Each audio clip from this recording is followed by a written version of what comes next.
자, 이제 310페이지 토지 이용 계획, 공법상 이용 제한 거래 규제 가능성인데 우리 이야기 좀 합시다. 그 이용 제한 거래 규제 얘기 좀 할게요. 우리가 민법상으로 이야기할 때 사법적 권리라고 많이 얘기하지 않습니까? 돈이나 어떤 물건이 넘어가는 단계를 한번 보세요. 보유자에서 미보유자로 넘어가죠. 이 보유자를 우리가 흔히 말해 소유권자 이렇게 말을 합니다. 이때 보유하고 있는 사람이 미보유자가 이제 구매자 이렇게 되겠죠. 뭐 달리 말하면 매도인이 될 수 있고 매수인 이렇게 됩니다. 자, 이렇게 돼 있는데 우리 공법도 마찬가지예요. 공법도 어떻게 제약을 하냐면 가지고 있는 사람은요 예쁘게 이용하라 이것입니다. 그래서 이용규제법은요 전부 다 보유자에 관한 것들이다 이렇게 보시면 되고요. 그 이용한 사람 걸 구매해 와야 되지 않습니까? 그걸 거래규제라고 해요. 그래서 예를 들어 거래 규제가 많다 그러면 이제 매수인들이 물건을 사기가 어려워지고요. 이용 규제가 많다면 보유자의 제약을 걸겠다 그런 말입니다. 그래서 이 이용 제한하는 건 가진 자, 거래 제한은 가지려고 하는 사람 이렇게 연결하시면 되고 우리 시험은 거래 규제 관점으로 문제가 나온다 이렇게 기억하시면 돼요. 그런 내용이 일반적으로 어디 깔려 있다? 토지 이용 계획서에 깔려 있다 해서 토지 이용 계획이라고 합니다. 그래서 310페이지, 311페이지 다 그런 내용들로 구성되어 있고요. 지금 제가 필요한 건 312페이지인데 여기서 우리가 책에 체크하시면 돼요. 바로 체크할게요. 일단 312페이지 보면 제목이 토지거래 허가제라고 나오고 토지거래 허가제의 구체적 내용은 다 공법에 나옵니다. 제 과목에서는요. 구매자가 이걸 살 수 있어요? 못 사요? 못 사는데 사면 어떻게 돼요? 즉 처벌 받아요? 이런 걸 묻게 돼 있습니다. 자 보죠. 먼저 313페이지 양글로 5번, 6번만 체크를 하시면 돼요. 일단 5번 먼저 체크하세요. 토지거래 허가와 다른 법률 관계인데요. 일단 토지거래 허가증을 받으면 농지증 발행 걸로 보고 2번에 금인 발행 걸로 본다. 요 잡아두시고요. 그리고 특례의 경우는요. 여러분이 방갈로 2번, 3번을 좀 기억을 해줘야 돼요. 2번, 3번은 조금 뒤에 제가 다른 곳에서 좀 설명드릴게요. 자, 그리고 314페이지 제재가 잘 나옵니다. 2년에 30%꼭 기억을 하세요. 그리고 그 밑에 표 너무 자주 나오죠. 일단 왼쪽에 음영으로 보면 경매와 공매는 함께 기억을 해주시고요. 상속과 판결은 조금 다릅니다. 먼저 상속부터 봐요. 상속 부모 잘 맞는 죄밖에 없어요. 그래서 부모님이 토지거래 허가증이나 금인과 이 농지증을 다 팔아두었다 이렇게 생각하면 돼요. 하지만 판결은 다 팔아야 됩니다. 반대적 개념이에요. 이 상속은 대신 다 팔아주었고 판결은 내가 받는다. 그리고 경매와 공매를 보면 농지증만 팔아요. 그런데 이제 공매 얘기 좀 합시다. 이건 적지 마세요. 우리 공매 책을 페이지로 연결시켜 드릴까요? 또 적으려고 하는 분들 계시기 때문에 여러분들이 자, 찾아드릴게요. 예, 437페이지 봐봐요. 437. 공매 분류 보면 비업무용 부동산이 있고 넘겨보면 유입 그리고 고정자산 공매 압류 부동산 이렇게 있죠. 우리 현행 교재는 비업무용부터 해서 세 가지만 적어드릴게요. 비업무용이 있고요. 그리고 이제 그 뒤에 가면 인수라고 했나요? 공탁 두 가지가 방금 해놓고 놓쳐버렸네요. 438 예, 유입이요. 유입 예, 일본식 표현이기 때문에 좀 어렵네요. 유입이 있고요. 그리고 압류가 있습니다. 자, 그런데 그 고정자산 공매는 우리 그 현행 시험에는 잘 안 나올 거예요. 세 가지만 나오는데 일단 요 두 가지는 그냥 공매로 취급을 하시면 안 돼요. 근데 이 압류 부동산에 있어서 가지고는요. 껍데기는 공매인데 실질적 내용 경매처럼 취급하면 안 돼요. 차이를 말씀을 드릴게요. 일단 요건 적지 마세요, 여러분. 공매는요. 그래서 저도 날려 쓰겠습니다. 권리 분석을 한국자산관리공사 캔콤이 한다 보시면 안 돼요. 공사가 한다 이렇게 보세요. 국가기관. 그렇지만 경매는 개인이 한다 이렇게 보시면 안 돼요. 개인. 그러면 이거 한번 따져볼게요. 압류 부동산은 권리 분석을 공사, 즉 한국자산관리공사가 할까요? 즉 국가가 할까요? 아니면 개인이 할까요? 다시 해요. 공매는 압류 부동산은 공매에 속하지만 소속은 좀 적어드릴게요. 소속은 공매인데 성격은 어떻게? 성격은 경매다. 자, 다시 할게요. 압류는 소속은 어디? 공매. 성격은 어디? 경매. 구별되죠? 자, 질문 들어갑니다. 권리분석 공매는 국가가, 경매는 권리분석 개인이. 자, 그러면 이거 권리분석 누가 할까요? 성격은 뭐라고요? 경매. 그래서 이 압류 부동산은 경매처럼 취급을 하면 돼요. 소속만 공매입니다. 그래서 처음부터 개인이 권리분석하고 처음부터 경매도 토지거래 허가 풀어줘 버리거든요.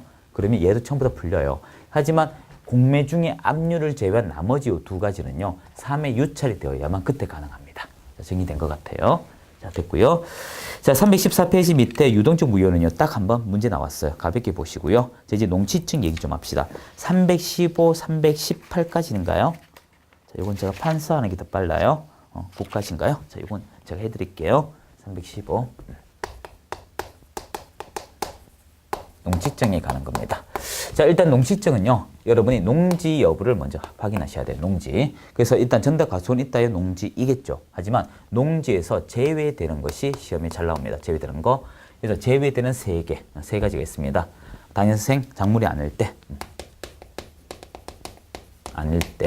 그리고 형질 변경하지 아니한 임야. 좀 좁으니까 이렇게 적을게요. 초지법의 초지. 자, 이런 것들 있고요. 요거 참 재밌는 판례입니다. 이게 예를 들어 초지 같을 때 우리 그 옥수수 같은 경우는 사료로도 쓰지만 사람이 먹기도 해요. 사람이 먹으면 세금이 조금 높아요. 사료로 쓰면 어떻게 낮아요. 이걸 선택을 좀 하게끔 법이 되어 있습니다. 그래서 초지로도 농작물로 들어가지 않겠다. 이런 얘기를 하죠. 자, 일단 농지의 경우 농업인 여부를 따지됩니다. 농사를 업을 한 데서 농업인이라고 해요.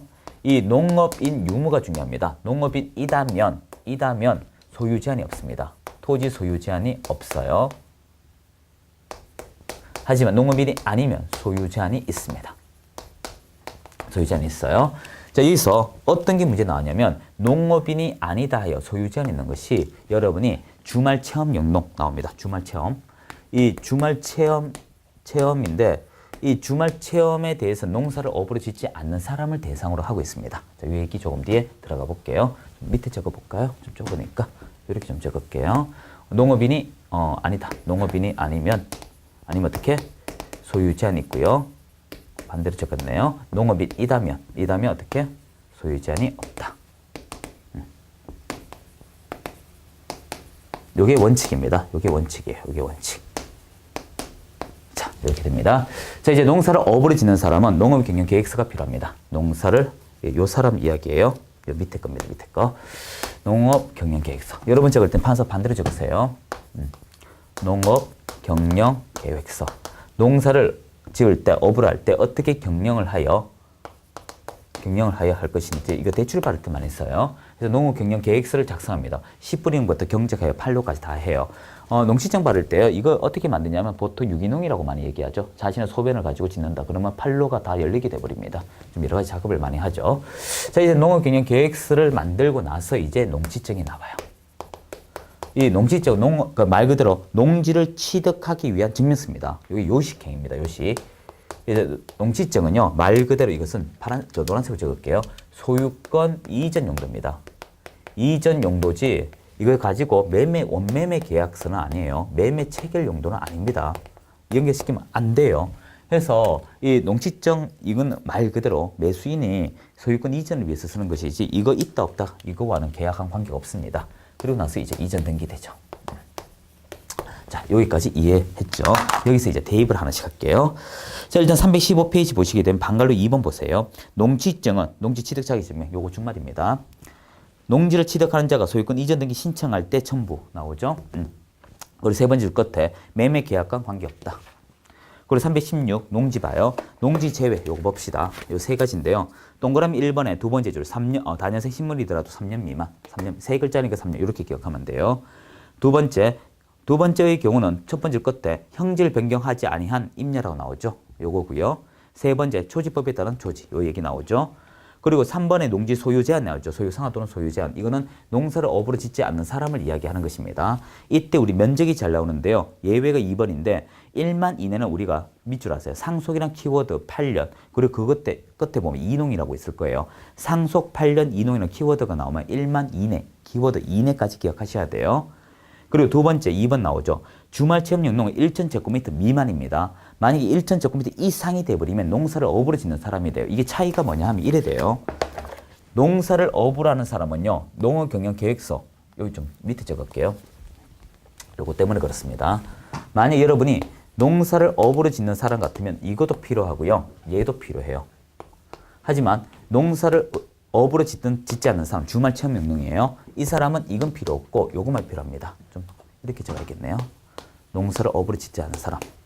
그래서 여러분이 만약에 1,000제곱미터 이상이 돼버리면 농업인으로 들어가서 이게 필요해요. 하지만 1,000제곱 미만이면 없어도 돼요. 차이 이해되셨죠? 자, 1번, 2번 체크하시고요. 자, 양걸로 4번의 농지증 이제 요 얘기입니다. 이건 여러분의 오른쪽에 없어요. 대상물 지역에 가요. 항상 부동산은 움직이지 않기 때문에 대상 지역 갑니다. 317 제위에 가면 농지 소재지 관한 시구 읍면입니다. 주의할 게 이게 어디냐 하면 그런데 요 읍면이 이걸 쪼갠 거예요. 쪼개놨기 때문에 이 군이 들어가면 안 돼요. 요게 있다는 건 얘가 나누어졌다는 것입니다. 자, 이제 농지증 발급 나오죠. 두 번째 줄 봐요. 농업경영계획에서 이거 밟고 얘가 오면 4일이고요. 이거 없이 오면 2일입니다. 그래서 두 번째 줄을 보면 4일 이내 가는 건 제가 있다는 거고요. 옆에 농업경영계획서 작성 면제는 2일 이렇게 되죠. 그리고 이제 농지증 발급 대상인데요. 이 농지증은 말 그대로 농사를 짓겠다는 목적이 있으면 다 오는 것입니다. 근데 1번부터 6번은 전부 다 농사하고 관계없는 것들이에요. 그래서 농사하고 관계없으면 농지증 필요 없다. 그렇게 되죠. 그리고 318 봐요. 농업경영계획서는 말 그대로 농사를 경영할 목적입니다. 경영할 목적이 없으면 역시 없다. 그래서 1, 2, 3 보시면 되고요. 자, 이제 7번에 주말체험 연동은 단독 문제로 나옵니다. 여기서 방글로 1번에 보시면 두 번째 줄 먼저 보세요. 세대원 전부입니다. 온 식구 다 합쳐가지고 1,000제곱미터 미만인데 이때 주의할 건 자동차가 있기 때문에 전국 상관오지 다 갈 수 있죠. 그래서 전국토를 대상으로 1,000제곱미터 미만입니다. 그리고 2번에 보면 개인만 가능해요. 법인은 못해요. 왜냐하면 1천은 330평 정도 되잖아요. 그걸 법인이 하면 10개, 20개 이렇게 늘리다 보면 여러 가지 문제가 발생합니다. 그래서 개인만 가능하고 세 번째, 이거는 절대 농지는요. 휴경을 할 수가 없어요. 휴경하면 다른 사람 위탁 줘야 됩니다. 그리고 4번, 5번, 6번은 특별한 거 없죠. 5번이 그거죠. 통작 거리 제한 없다. 자, 그리고 6번은 전국에 흩어져도 1,000제곱미터 미만만 하면 된다. 이렇게 되고요. 자, 8번 보세요. 위탁 경영 잘 나오죠. 동그라미 2번. 3개월 이상 9개. 이걸 6개월로 잘 고칩니다. 요거 하나만 주의하시면 돼요. 그리고 오른쪽에 9번 보세요. 당신이 만약 농사를 안 지면 어떻게 할래? 두 번째 봐요. 거짓말로 이거 농지 샀다. 농지를 산다는 건요. 농협에 가셔. 농지 여기 있죠. 농업경영 계획서 가져가시면 농지를 불어라고 할까요? 농지 받을 때 정말 말도 안 되는 대출 이자 가지고 농지를 떼어줄 때가 있어요. 그걸 악용할 때가 많습니다. 그러면 어떻게 이 사람 원래 사지 못하는데 샀잖아요. 강제 처분 시켜야 되죠. 강제 처분. 자비도 더 갈 수도 있잖아요. 또는 주된 목적 못 쓰면 어떻게 또 나가라고 해야 됩니다. 그래서 방갈로 1번 두 번째 줄에 보면 일정한 사유에 해당하게 될 경우, 즉 농사를 경영하지 않겠다는 일정한 이유가 있어야 돼요. 가짜이거나 원래 취지 목적이 없거나 보상 목적 이런 것들이라면 그 사유 발생일로부터 1년 이내 농지 처분하는 거예요. 1년 줍니다. 그런데 2번 봐요. 그 처분 기간 내 역시 처분하지 아니하면 우리가 대신 처분하게 시켜줄게. 6개월이에요. 그래서 1.6, 그래서 1년 6개월 이렇게 기억하시면 됩니다. 그리고 할 때까지 100분의 20 이행강제금 나와요. 이행강제금 나오는 것이 공법 시간에 보면 토지거래 허가제가 일단 이행강제금이고 건축법이 이행강제금이고 지금 보는 농지법이 이행강제금이죠. 이렇게 기억하시면 되겠네요. 자, 됐고요. 자, 320페이지 외국인 토지법. 제가 지금 이제 판사할 것인데 그거는 323페이지에 있는 거예요. 자, 저는 320페이지 것만 적어드리면 돼요. 나중에 농지법 이거 배울 때요. 지목 형질 변경하고 같이 배우셔야 돼요. 농지법에 대해서는 농협 관련 교재 보면 더 잘 돼 있습니다. 현업에 가시게 되면. 네. 자, 320인가요? 자, 이제 하죠. 단독 문제로 고유 문제죠. 요거부터 얘기합시다. 여러분, 외국인하고요. 내국인은 그 성별 그런 거 가지고 하는 거 아닙니다. 출입국 관리소에서 딱 지키면 외국인인데요. 그 사람들 우리나라 귀화해버리면 어떻게 내국인이 됩니다. 그래서 사회 인증번호, 일렬번호 가까이 즉 주민등록증입니다. 있냐 없냐 요 차이예요. 쉽게 말해서. 그리고 두 번째 이야기할 때는 이것입니다. 거주자와 비거주자, 우리 세법 시간에 배우셨죠? 외국인이 우리나라에 183일, 즉 6개월 이상 살게 되면 거주자로 들어가고 그게 아니면 비거주자가 돼요. 그래서 외국인과 외국인 거주자, 이 말은 달라요. 외국인으로서 6개월 산다 하면 외국인 거주자. 그리고 단지 외국인 할 때는 사위 일렬 번호가 우리 게 아니구나. 이런 키워드입니다. 그런 것도 구별해야 돼요. 자, 이제 볼게요. 이건 명칭 좀 바꿀게요. 법명을 바꾸면 공부하기 쉽습니다. 외국인이 토지를, 이 제가 두 글자를 넣을게요. 취득하는 법이구나. 이렇게 보시면 생각보다 쉽습니다. 일단 그러면 요거부터 정합시다. 여기서 외국인은 어떻게 되냐? 말 그대로 우리나라 국민이 아니다. 즉 시민권자, 외국 시민권자입니다. 영주권자 아니에요. 외국 시민권자고요. 지분은 50%가 넘어가는 것. 이렇게 보시면 돼요. 자, 그래서 여러분 요즘에는 코카콜라가 우리나라 회사죠. 그 마이크로소프트다, IBM이다 이러면요 외국의 기업 다닌다. 여러분 갑근세라고 들어보셨어요?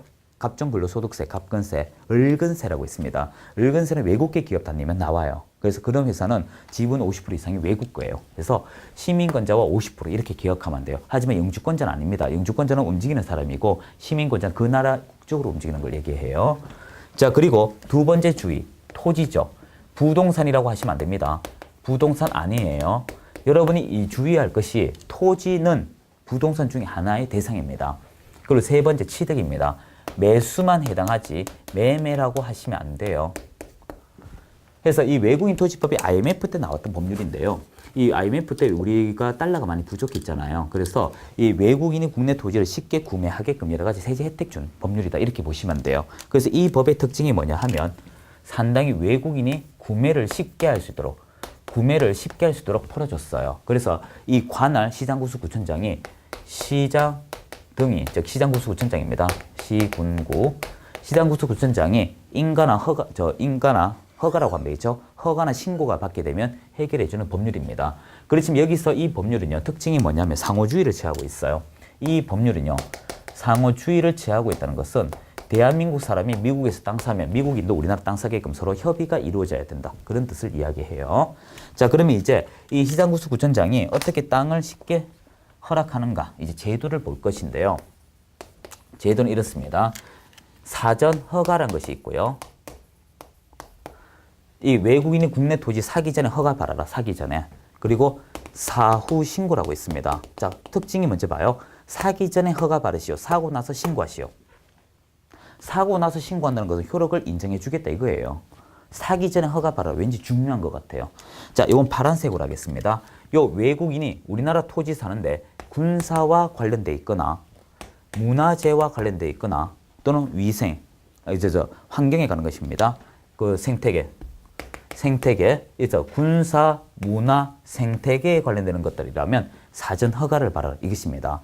이것이 아니면 군사, 문화, 생태, 야생이죠. 이런 것이 아니라면 전부 다 사후신고입니다. 그래서 이 미국 사람이 와서 미국에서 와가지고 군사와 문화, 생태, 야생 이런 거 사면 허가제. 그게 아니다. 그러면 사후신고 이렇게 돼요.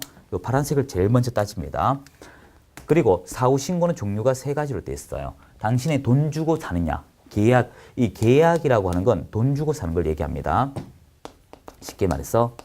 그리고 계약 외 상속으로 인해서 발생할 수 있겠죠. 좀 나눠 크게 적어야 돼요. 여기는. 여러분이 적지 마세요. 여러분 이건 전부 다 323 깔아놓고 비교하시면 돼요. 전만 적을 거예요. 수업비에서. 계약 외입니다. 그리고 대한민국 사람으로 바뀔 수도 있겠죠. 계속 보유하고 있다가 보유 중 변경될 수도 있습니다. 그 사람이 신분이 바뀔 수 있잖아요. 자, 그리고 이제 사전허가 볼게요. 일단 사전허가 잘 보셔야 돼요. 사기 전에 허가 받으시오. 허가 안 받으면 문제된다. 사고 나서 신고해라. 인정해줄게 일단. 이런 뜻이에요. 자, 사전허가는요. 15일 전에 구매하기 15일 전에 이 사람한테 묻습니다. 물어서 이 사람이 허락해 하면 살 돼요. 근데 만약에 불허가 들었습니다. 불허가. 그러면 불허가 된 상태에서 매매를 하게 되면 그건 무효가 돼요. 무효가 되고요. 그리고 제재가 2년에 2천 이렇게 돼요. 자, 이 부분에서 주의하셔야 됩니다. 왜 주의하냐면 앞서 토지거래 허가제는 2년에 30%고 이건 2년에 2천이거든요. 그래서 시험이 잘 나옵니다. 자, 그리고 이건 사고 나서 신고하잖아요. 그래서 어떻게 전부 다 효력은 유효해요. 자, 그런데 여기서 주의할 게 있습니다. 주의할 게 있어요. 기간이 제가 빠졌네요. 계약은 체결일로부터 15일. 계약 체결일로부터 요 계약 외는 취득일로부터 그리고 변경일로부터 여기 15일이고 여기 60일 더하기가 왜 이러죠? 60일 요거 6월 요것도 6월 자, 요거 좀 뒤로 합시다. 요 정도 하면 되나요? 위치 이쁘게 하려고 요거 안 바르면 무효되고요. 그리고 2년에 2천. 요거와 별도로 2년에 2천. 자, 요거는 만약에 사고 나서 하니까 어떻게? 요건 해도 됩니다. 유효합니다. 요건 이렇게 하면 되죠, 여러분. 계약 효력은 유효해요. 책이 다 있습니다. 책은 아직 보지 말고요. 하지만 이건 사고 나서 하기 때문에 벌금형은 아닙니다. 통상 무효가 벌금이다. 이렇게 보시면 돼요. 이건 과태료 기준입니다. 그래서 과태료 300만 원 이하의 과태료, 100만 원 이하의 과태료, 100만 원 이하의 과태료. 이건 과태료입니다. 과태료. 시험 문제에서 이거 벌금인데 잘 고치네요. 그래서 비교할 게 많다 이것입니다. 이건 한 번만 작성하면 다 알아요. 그리고 이 계약은 종류가 매매, 교환, 증여가 있어요. 그러면 매매일로부터 60일, 교환일로부터 60일, 증여일로부터 60일 이렇게 말해도 관계없습니다. 한데 빨간색 잘 봐요. 요 매매의 경우는 문제가 생깁니다. 왜 그런가 하면 주택 거래 신고나 주택이나 부동산 거래 신고, 주택이나 부동산 거래 신고를 하게 되면 외국인 토지법은 없어요. 외국인 토지법은 바른 걸로 봅니다. 바른 걸로 봐요. 그래서 없습니다.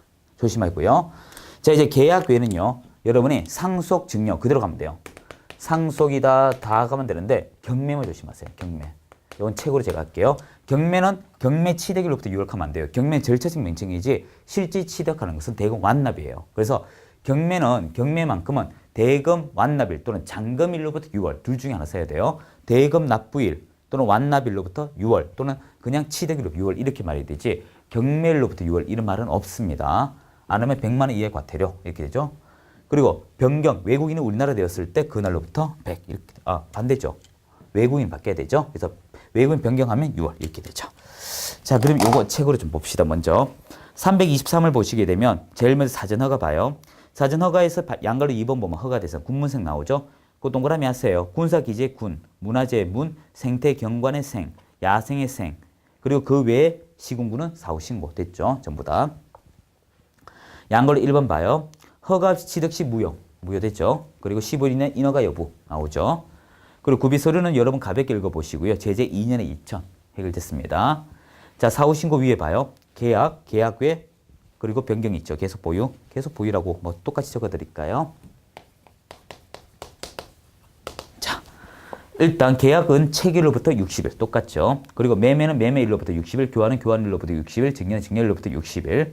그리고 아니하면 어떻게? 300만 원 이하 과태료지만 유효. 주의할 것은 요 제일 밑에 있습니다. 기타라고 나오죠. 그거 보시면 주택 거래 신고나 부동산 거래 신고 바르면 이거 하지 않는다. 그리고 계약 위에 봐요. 취득일로부터 6월입니다. 똑같아요.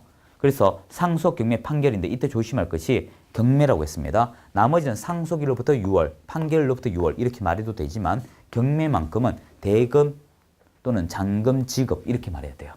요것만 조심하세요. 자, 세부 내용 그 적혀 있습니다. 그리고 이제 계속 보여 있죠. 외국인으로 바뀐 날로부터 6월. 그리고 구비서류 청구로 보고 제재 100만 원 이하 과태료면서 유효. 표 똑같죠. 자, 요것만 하시면 여러분 가볍게 처리할 수 있습니다. 그래서 체크만 좀 해드릴게요. 320페이지 보면 외국인 정의 보면 대한민국 국적을 보유하고 있지 않은 개인, 시민권자고요. 영주권이라고 하면 안 돼요. 그리고 양가로 2번에 보면 외국 관련 법률 그리고 2, 3, 4는 전부 다 2분의 1 이상 그렇게 되죠. 그리고 상호주의 벌써 해결됐고요. 토직 취득 이건 다 읽어보면 똑같이 됩니다. 자, 나머지 내용 필요 없고요. 자, 이제 323페이지 기타 개별은 기타입니다. 가볍게 좀 체크만 해드릴게요. 그 밑에 학교 나오죠. 학교. 요거는 이제 여러분 관할청인데 관할청이 동그라미 1번 세 번째 줄, 두 번째 끝에 관할청의 허가 요거 밑줄 해야 돼요. 여러분 사립학교도요. 만들 땐 개인 거지만 학교에 학생만 딱 들어오게 되면 이 사립학교 매매하려면요. 이 이사장들 동의 외에 관할청의 동의가 있어야 됩니다. 학생 때문에. 그렇게 되고요. 그리고 2번에 향교 나오죠. 향교는 두 번째 끝에 특별자치도 세 번째 있네요. 시도지사, 시도지사, 향교. 여러분 종로라고 많이 들어보셨죠? 종로, 교동 이런 곳이 옛날에 향교가 있던 지역이었습니다. 통상적으로. 그래서 교동, 교동의 옛날 교동 그런데 종로 근처에 가면 항상 향교가 있을 거예요. 이런 거 매매하려면 어떻게? 시도지사 동의 있어야 되고. 자, 324 정통사찰인데 사찰이 있고요. 정통사찰이 있습니다. 문화체육관광부 장관 정부 지원에 의해서 어떤 이 유산을 이렇게 산물이죠. 어르신들이 만들어둔 이런 것들을 물려줄 가치가 있다. 신청을 받아 진행하는 것을 정통사찰이라고 하고요. 개인전은 해당하지 않습니다. 이 정통사찰의 경우는 동그라미 1번 세 번째 줄에 대표자 승인서 그 주지스님이라고 할까 가장 높은 분의 승인서가 필요하고요. 그리고 그 옆에 문화체육관광부 장관의 허가가 필요합니다. 자, 나머지 필요 없고요. 자, 325페이지 이건 굳이 안 보셔도 돼요. 그리고 오른쪽 327페이지 조세에 관한 것도 안 읽어도 되고요. 거래 예정 금액이 밑에 방갈로 1번 보세요. 이런 말이 있습니다. 희망 가격, 의견 가격, 조정 가격, 승낙 가격이 있는데 여기서 말하는 예정 가격 뜻만 기억을 하시면 돼요. 자, 하나 예를 들어볼게요. 중개업소 요즘 부동산 경기가 썩 좋지는 않은 건 사실이에요. 근데 이렇게 왔습니다. 이제 하나 예시예요. 매도인이 오셨습니다. 개공한테. 그래서 거래를 의뢰했습니다. 중개계약이죠. 우리 공인중개사법 용어대로 합시다. 자, 이제 어떻게 하는지 봐요. 매도인 1번, 매도인이 개공한테 이렇게 얘기합니다. 자, 매도인이 개공한테 말할 때, 자, 우리 집 얼마에 내놓길 원하냐? 이렇게 제안할 것입니다. 10억. 자, 이렇게 되는 거죠. 이게 뭡니까? 그 첫 번째 보면 희망 가격, 여기 희망 가격이네요. 자, 그러면 이제 매도인이 10억 하면 개공이 이것을 수용할지 말지 본인이 판단이죠. 아, 쌤, 그만큼 안 된다. 한 8억 정도 된다. 이렇게 화살이 날아갑니다. 그러면 이제 매도인이 고민에 빠질 겁니다. 8억을 그대로 인정할까? 그럼 8억대로 하세요. 라고 다시 말이 갑니다. 그러면 이제 유리창에 걸어두겠죠. 그러면 이제 매도인, 개공, 매수인이 있습니다. 매수인. 있으면 이 사람은 그 8억이 이 사람 덕분에 거래가 서로가 승립이 되겠죠. 8억이. 자, 여기서 제가 하고자 하는 얘기는 이거예요. 밑에 성사 가격은 어차피 만들어졌는데 여기서 예정 금액이라고 하는 것은 결과 개공이 제시하는 금액을 이야기한다. 요걸 이야기하는 거예요. 해서 가장 영향력이 있는 걸 예정 금액, 요걸 좋은 가격, 의견 가격, 이걸 예정 금액이다.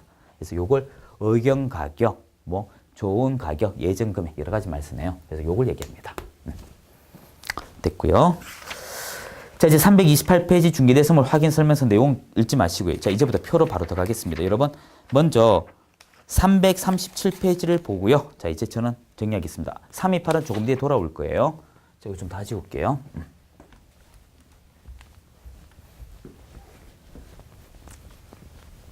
자, 이제부터 지우면서 한번 들어봐요.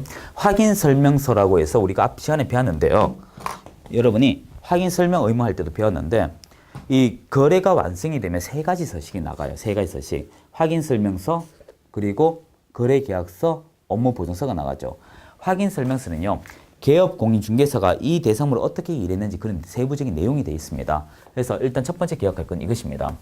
확인 설명서는요. 무엇을 확인하여 설명하는 양식인데 이거는 이 개공 스스로 보호도 하지만 거래 당사자에게 주장도 하고 거래 당사자 청구 대상이기도 합니다.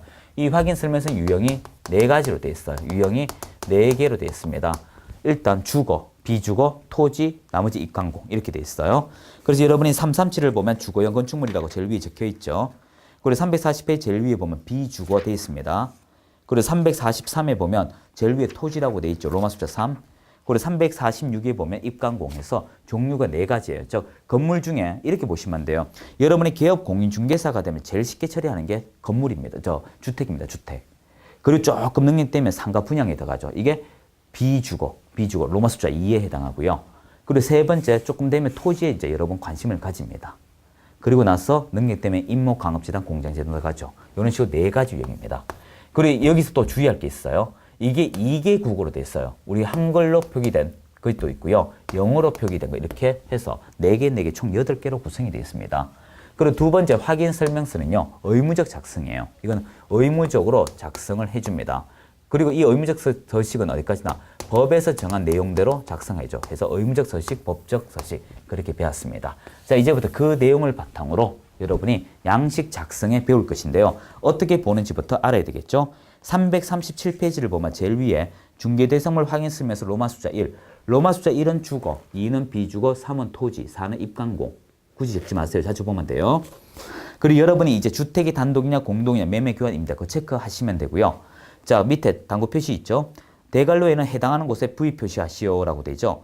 이 확인 설명 자료 보시면 확인 설명 근거 자료, 즉 매수인, 즉 권리 취득 예정자에게 보여준 걸 체크하면 돼요. 내가 당신에게 등기 권리증 보여줬어요. 토지 대장 보여줬어요. 체크하면 돼요.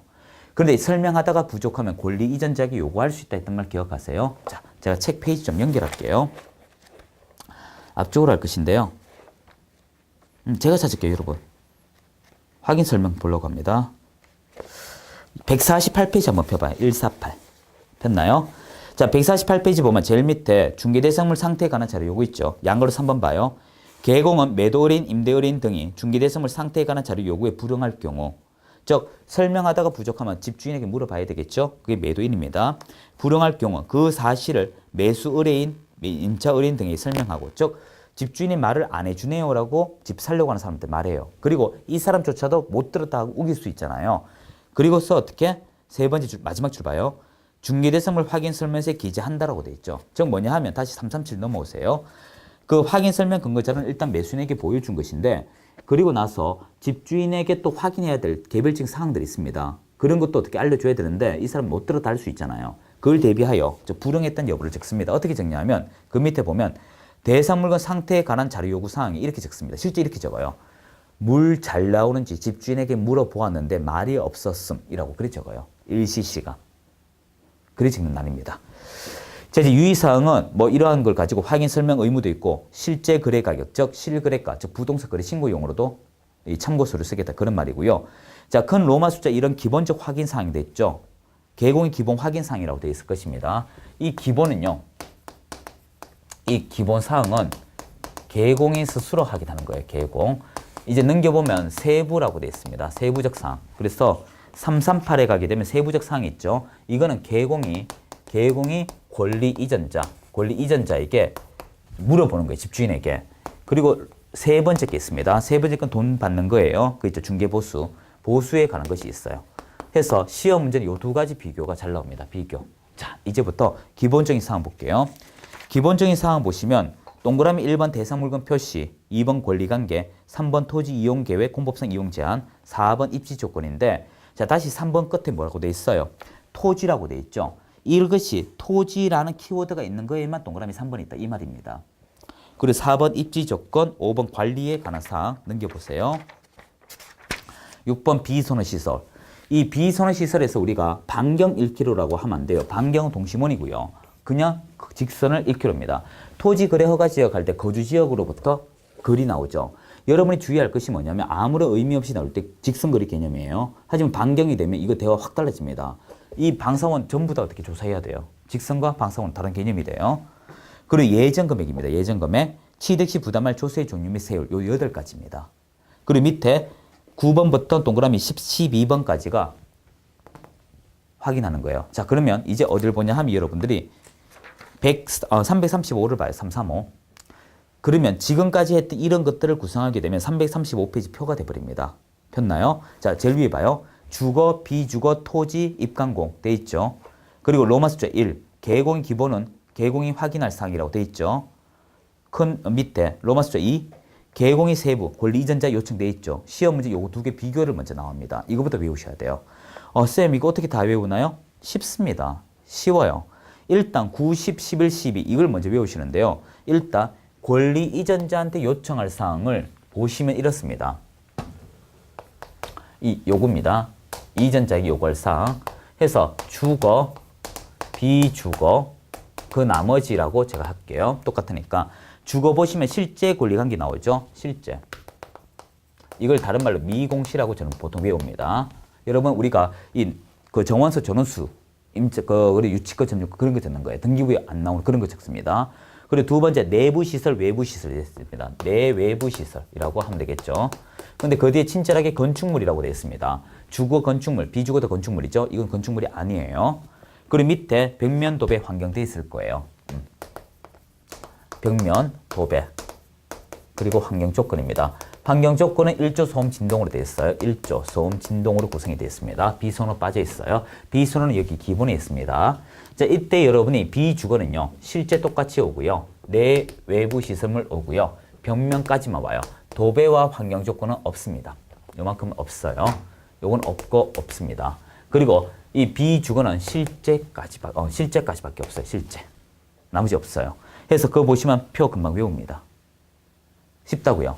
그래서 자꾸 적으면 됩니다. 미공시 내외부 시설물 벽면 도배 환경 조건. 됐죠? 그리고 주거는 다 오지만 비주거는 벽면까지만 온다. 나머지 안 온다. 그리고 나머지는 이 미공시만 온다. 됐고요. 중개 수준은 다 동일하게 와요. 자, 이제 위로 보세요. 자, 대상 물건 표시 잘 봐요. 주거는 건물을 디디고 토지가 있잖아요. 건물이 있잖아요. 그래서 토지 더하기 건축물. 비주거도 마찬가지예요. 하지만 나머지는 독립적입니다. 토지는 토지, 임목은 임목, 광업은 광업, 공정은 공정. 그래서 각자 있고요. 권리관계는 등기부가 다 있기 때문에 등기가 다 있는 거예요. 그리고 세 번째 토지 이용 계획 뒤에 토지라고 되어 있죠. 대상 물건 표시란에 토지가 있는 것들은 다 기록이 되어 있습니다. 그래서 주거와 토지에만 동그라미 되어 있고, 비주거 토지까지만 동그라미 되어 있어요. 하지만 입간공 토지란 개념이 없어가 배제되고, 입지 조건은 이것입니다. 도대주 교판인데요. 이 도대주 교판이 무슨 글자냐 하면 337페이지 다시 와봐요. 밑에 동그라미 4번 있죠. 도로의 도 동그라미 해봐요. 대중교통의 대, 주차장의 주, 교육시설의 교, 판매 의료시설의 판. 그래서 도, 대, 주, 교, 판인데 여기서 교육시설에 대학교가 없습니다. 대학교 없어요. 다시 33으로 오세요. 그거 보시면 쉬워요. 먼저 주거는요. 주거는 도대주 교판 다 있어요. 그리고 비주거는요. 도대주까지 있어요. 도대주. 그리고 토지는요. 도대까지 있어요. 이렇게. 그래서 그것 외우시면 되고요. 그리고 관리라고 하는 것은요. 건축물이 있어야만 관리할 수 있어요. 그래서 대사물건 표시에 우리 위탁관리다 자치관리 그런 거 들어보셨죠? 아파트에서 그 관리 얘기하는 거고요. 자, 비선호 시설은 요 주의하셔야 돼요. 비선호 시설은요. 토지와 주거용에만 있습니다. 토지와 주거용. 그런데 환경 조건은 어디에만 있다? 주거용에만 있다. 구별하셔야 돼요. 비주거는 토지와 주거용이 있지만 저기 있는 환경 조건은 주거용에만 있다. 구별하시고요. 그리고 거래 금액 아닙니다. 아직까지는 예정 금액. 교부 시점이 거래 시점이고요. 그 기록되는 내용들은 예정 금액 적게 되어 있어요. 그리고 취득시 조세. 여기는 전부 다 구매자에게 설명하는 게 취득시 조세를 하는 거예요. 그리고 여기서 또 주의할 것이 이런 조건은 모두 다 있다. 이렇게 나옵니다. 예를 들어서 권리관계는 확인 설명 4가지 유형이 모두 다 있다. 올바른 지문입니다. 그래서 여기서 모두 다 있는 것과 없는 것도 구별을 하셔야 돼요. 좀 복잡죠? 그래서 저를 따라오셔야 됩니다. 첫 번째, 로마수 1은 주거, 2는 비주거, 3은 토지, 4는 입광고 먼저 기억하시고요. 영역을 크게 3가지 죽인다. 기본적인 사항, 세부적인 것, 중개 보수에 관한 것. 보수는 모두 다 있기 때문에 개의치 말자. 그리고 두 번, 이제 이걸 연결하는 거예요. 연구죠. 미공시 내외부 시설 벽면 도배 환경 조건 이런 세부적인 내용을 먼저 외우자. 가능하시겠죠? 그리고 로마 숫자 1에 있는 기본적인 내용을 따로 보자. 이렇게 하시면 정리가 됩니다. 이건 반복적으로 할 수밖에 없어요. 자, 그렇게 듣고 다시 337을 다시 오세요. 그리고 다시 이용할 겁니다. 337 다시 보시게 되면 이제 기본적 확인 사항 보시면 대사물건 표시 보세요. 토지는 토지 대장 보면 되고 건축물은 건축물 대장을 보면 돼요. 근데 건축물 옆에 보시면 조그만 용도 밑에 방향이라고 있습니다. 방향. 방향은 현장 조사만 가능해요. 그래서 건축물 대장으로 확인이 안 되는 게 방향이거든요. 방향 어떻게 확인한다? 현장 조사만 적어두시고요. 자, 권리관계는 등기부, 갑구, 월구 내용 적는 거예요. 갑구, 월구 없는 건 어떻게? 여기 적는 거예요. 자, 세 번째 토지 이용 계획은 대상물건 표시에 토지라고 된 것들 적는데 토지 이용 계획 확인서로 적는데요. 그 지역지구 오른쪽에 보면 건폐율 상한, 용적률 상한이 있을 겁니다. 건폐율, 용적률 아니에요. 건폐율 상한, 용적률 상한, 시, 군, 조례 적고요. 이 건폐율 상한, 용적률 상한은 3번, 동그라미 3번에 관계되어 있지 동그라미 1번인 대상물건 표시와는 관계가 없습니다. 위치 잘 파악하고요. 그리고 4번 입지 조건, 요건 여기 나옵니다. 도, 대, 주, 교판이 있으면 주거, 도대주가 있으면 비주거, 도대가 있으면 토지. 요게 나오고요. 자, 관리는 대상물건 표시에 건축물 있는 거 적고요. 338에 가시게 되면 비선호 시설 나오죠. 비선호 시설은 토지와 주거에만 있다. 꼭 기억하셔야 돼요. 환경 조건은 주거만 있어요. 그리고 예정 금액이 이제 거래 금액이라고 하면 안 돼요. 확인 설명서 교부 시점이 거래 시점이지 작성 내용은 우리 설명할 당시의 내용들이죠. 그리고 취득 시 부담할 종류와 세율인데요. 이건 취득에 관한 것입니다. 취득. 그래서 보유 관련 세금과 처분하는 세금은 해당 없어요. 그래서 취득세, 농어초특별세, 지방교육세 요거 3가지만 오지 다른 게 들어오면 안 된다. 그리고 이제 세부적인 요 내용입니다. 요 내용인데 실제 권리관계 또는 공시되지 않은 물건 그래서 저는 미공시라고 적는다. 이해되셨죠? 그리고 내외부 시설물 간단해요. 이거 어떻게 외우냐면 내외부 시설물 자 이제 칠판 보세요. 시험 치러 가면 이렇게 나옵니다. 어떻게 나오냐면 고리시오라고 나오거든요. 입지 조건과 환경 조건과 그리고 방금 본 내외부 시설물 이거 구별하시오 하면 이 환경 입지 조건은 우리 외운 대로 가야 돼요. 시험 문제 주거용이 바탕입니다. 가장 대표적으로 나와요. 입지 조건은 도, 대, 주, 교, 판 5개 찾으면 되고요. 환경 조건도 일, 소, 진 찾으면 되고 내외부는요. 벽을 기준하세요. 벽 안에 있으면 내부고요. 벽 밖에 있으면 외부 이렇게 찾으면 돼요. 그러면 338에 보시면 수도, 전기, 가스 이것이 전부 다 이 벽 안에 있다 없다 이런 유무를 가지고 해석하는 거고요. 자, 벽면 상태, 도배 상태 둘 다 있으면 주거, 벽면만 있으면 비주거. 환경 조건은 우리 작지만 소음의 소 동그라미 그 뒤에 뭐 진동이 있을 거예요. 글자 너무 작죠? 1조의 1 동그라미 소음의 소 동그라미 진동의 진. 그래서 1 여기 나오죠? 1소진 이렇게 되고요. 자, 중개보수 오른쪽에 산출 내역 한번 봐주세요. 중개보수 시도 조례에 정한 요율에 따르거나, 자, 주의하세요. 건폐율, 용적률 상한, 지었나요? 건폐율 상한, 용적률 상한은 시군 조례입니다. 조금 뒤에 나와요. 시군 조례고요. 여기 건폐율 상한, 용적률 상한은 시도 조례입니다. 시도 조례. 구별해야 돼요. 보수 참 보수. 예. 좀 적어드릴게요. 건폐율하고도 같이 다 할게요. 헷갈릴 수도 있네요. 여러분 이게 자꾸 헷갈립니다, 여러분. 저도 한 번씩 헷갈리는데.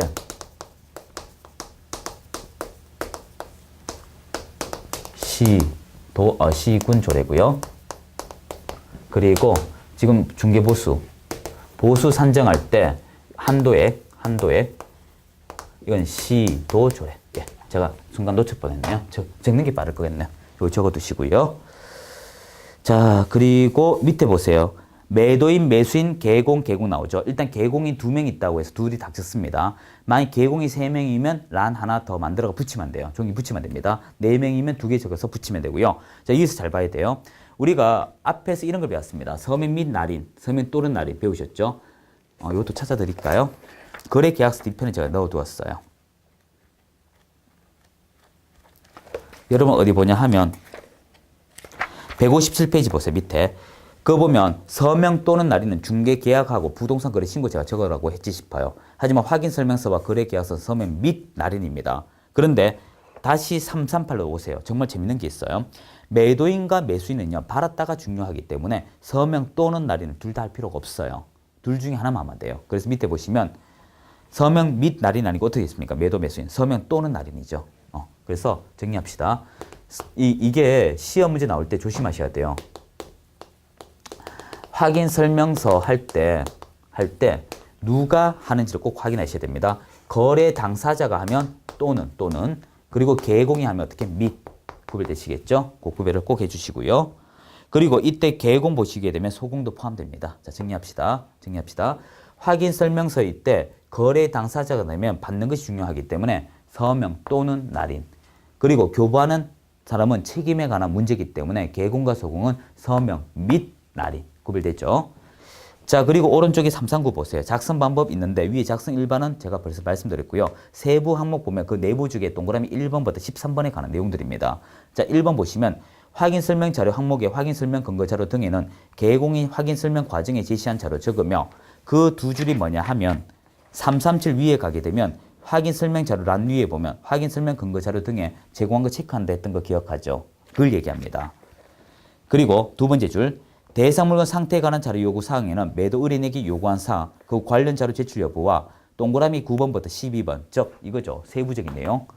이걸 하여 불응할 때 적는 난이다. 실제 그래 적습니다. 뭐 요구했는데 말을 안 하더라 이렇게. 자, 큰 2번에 1번 대상 물건 표시부터 8번 취득시 기본적인 것이죠. 이건 개공이 확인해라. 3번 동그라미 1 대상 물건 표시는 대장을 보면 된다. 그 말이죠. 하되 중요한 키워드가 있습니다. 건축물의 반향은 주택의 경우 거실이 있다 없다 이거 구별해야 돼요. 거실이나 안방 등 주실의 방향, 그 밖의 주된 출입물 방향. 요거 잘 반대로 됩니다. 주의하셔야 돼요. 그리고 세 번째를 봐요. 방향이 이제 불명확할 때 그것도 적는다. 이런 거 기억하고요. 3번 꼭 체크하고요. 4번의 동그라미 권리관계는 등기부 보고 적어라. 5번 요거 주의해야 됩니다. 네 가지 내용이에요. 토지 이용 계획, 공법상 이용 제한, 거래 규제에 관한 사항의 건폐율 상한, 용적률 상한은 시군 조례 나오죠? 시험 잘 나옵니다. 건폐율 가면 토지 대장이에요. 건축물 대장이에요. 다시 합시다. 건폐율, 용적률이면 건축물 대장이고 상한이 붙으면 시군 조례고 보수는 보수 한도액은 시도 조례 구별해야 돼요. 자, 이거는 시군 조례고요. 자, 슬래시 하시고요. 도시, 군 계획 시설은 지도 보면 알 수 있거든요. 그래서 세 번째 줄에 개공이 확인하고 그 밖의 사항은 토지 이용 계획 확인서 보고 내용 전혀 알 수 없으면 부동산 종합정보망 즉 온비드라고 온나라라고 쳐보세요. 동영상 중단해도 되고요. 다 듣고 나서라도 좋아요. 온나라 홈페이지 들어가면 종합정보망이 있어요. 이겁니다. 그래서 정리가 네 가지입니다. 건폐율상, 용적률상은 어떻게? 시, 군 조례. 그리고 기본적 사항은 개공이.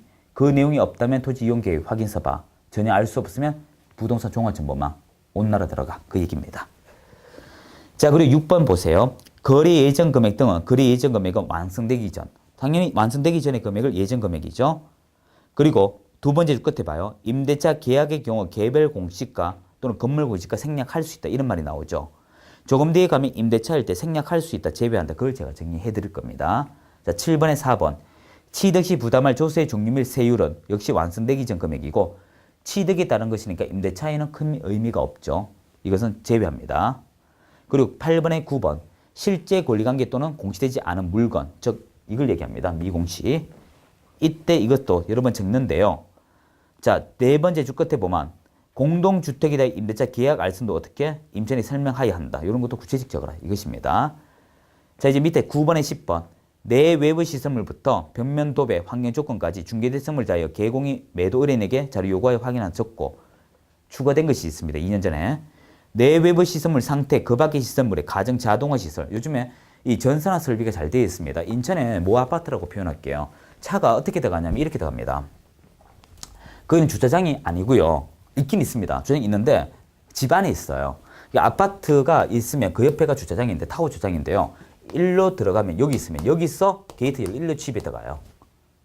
그러니까 어린이는 주차하고 이렇게 가잖아요. 그렇진 않고 여기는 청마다 주차장이 있어요. 그래서 여기로 갑니다. 이거 비용 상당히 고가예요. 이런 것들 요금 적어라 이것입니다. 자, 10번에 13번. 중개보수 실비는 개공과 의뢰인 협의하여 결정한 금액이 있을 중개보수는 역시 예전 금액. 확인 설명서에는 다 예전 금액이에요. 주의하셔야 됩니다. 그리고 산출돼요. 예전 금액 임대차일 때 월 단위 차임액 곱하기 100 앞에 계산했었죠. 그리고 공동 중개 시 참여한 개공 모두 다 적고 소공 있으면 소공 적고요. 모두 서명점이지만 서명 및 날인으로 읽습니다. 그리고 거래 당사자는 어떻게? 받았으니까 서명 또는 날인 해결됐죠. 자, 그러면 이제 다시 어디 가냐 하면 335로 다시 오세요. 자, 이제 요 표 정리 좀 합시다. 제일 먼저 확인할 건 주거, 비주거, 토지, 입관공 정리하시고 기본적인 사항과 세부적인 사항 구별해 주시고요. 세부 항목 중에 이 표 기억하시고요. 그리고 위에서는 공통적으로 들어가는 거와 비공통적인 내용들 정리하셔야 됩니다. 그리고 나서 336을 보세요. 주의사항이란 말이 있을 거예요. 임대차가 제외되는 게 있고 생략되는 게 있어요. 제외되는 것은 취득시 조세고요. 생략되는 공법상 내용과 공시지가예요. 구별해 줘야 됩니다. 자, 그렇게 정리하시면 나머지 내용들은 볼 필요 없어요. 실제 이 340페이지부터 348페이지까지는 볼 필요가 없어요. 안 보셔도 되고요. 자, 그러면 이제 그 방금 했던 내용들을 여러분은 어디서 보냐 하면 328에서부터 333페이지 내용을 제가 판사하면서 적었던 거예요.